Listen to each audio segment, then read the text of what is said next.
কোনো কিছু করার সিদ্ধান্ত নিয়েছি, এটা বলার সেন্টেন্স স্ট্রাকচার হচ্ছে I have decided to plus ভার্বের বেস ফর্ম। কয়েকটি এক্সাম্পল দেখে নেই। আমি ইংরেজি শেখার সিদ্ধান্ত নিয়েছি। I have decided to learn English. আমি নিজেকে পরিবর্তন করার সিদ্ধান্ত নিয়েছি। I have decided to change myself. আমি কঠোর পরিশ্রম করার সিদ্ধান্ত নিয়েছি। I have decided to work hard.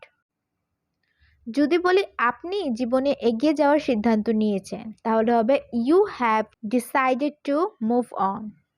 সে গরিবদের সাহায্য করার সিদ্ধান্ত নিয়েছে। He has decided to help the poor. He হচ্ছে যেহেতু থার্ড পারসন, সেজন্য এখানে হ্যাজ হয়েছে। তিনি সেখানে যাওয়ার সিদ্ধান্ত নিয়েছেন।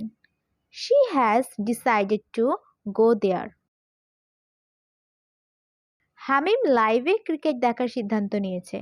হামিম has decided to watch cricket on live. এরকম আরও কতগুলো বাক্য আপনারা নিজে তৈরি করে আমাকে কমেন্টে অবশ্যই জানাবেন। সাথে এটাও কমেন্ট করবেন, আমি তোমাকে ভালোবাসার সিদ্ধান্ত নিয়েছি। এটার ইংলিশ কি হবে? সবাই ভালো থাকবেন। আসসালামু আলাইকুম।